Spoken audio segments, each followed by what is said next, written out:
लोगों से कहना चाहता हूं, कम मेक इन इंडिया।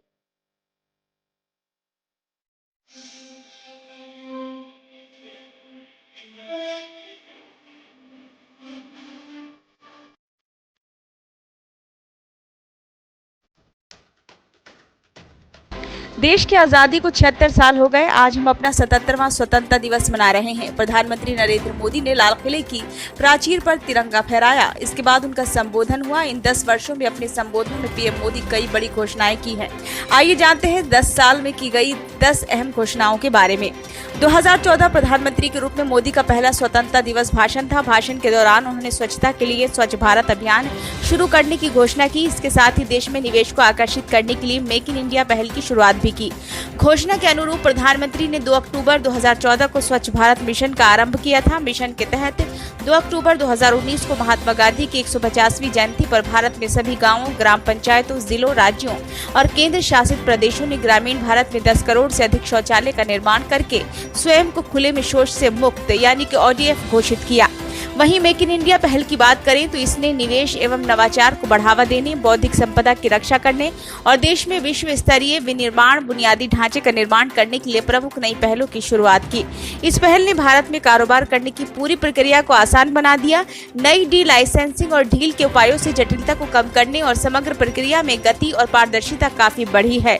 विश्व बैंक की रिपोर्ट के मुताबिक विश्व बैंक की ease of doing business ranking 2020 में भारत 79 स्थान की छलांग लगाकर 182वें यानी कि 2014 से 63वें यानी कि 2019 पर पहुंच गया। नवीनतम रिपोर्ट में 3 वर्षों में 67 रैंक के सुधार के साथ भारत लगातार तीसरी बार शीर्ष 10 सुधारकों में से रहा।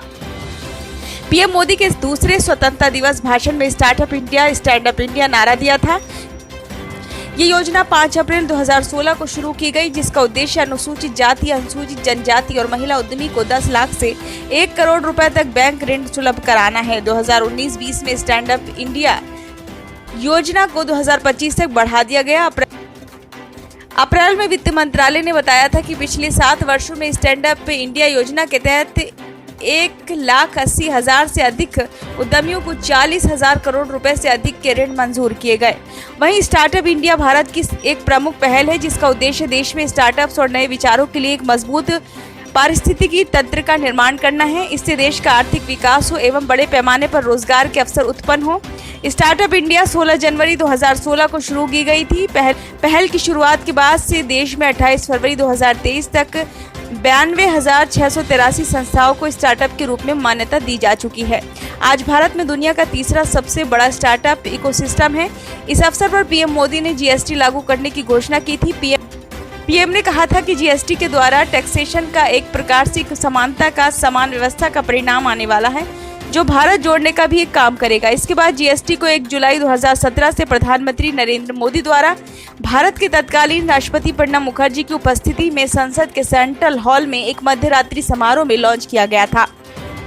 सरकार की माने तो टैक्स चोरी पर लगाम लगाने के इसके प्रयासों और उपभोक्ताओं के अधिक खर्च करने की वजह से GST संग्रह जुलाई 2023 में 5वीं बार 1.60 लाख करोड़ के पार पहुंच गया। GST संग्रह का ये आंकड़ा अब एक नया सामान्य है। इससे पहले सरकार को GST के रूप में जून 2023 में 1.61 लाख करोड़ और मई 2023 में 1.57 लाख करोड़ की कमाई हुई थी।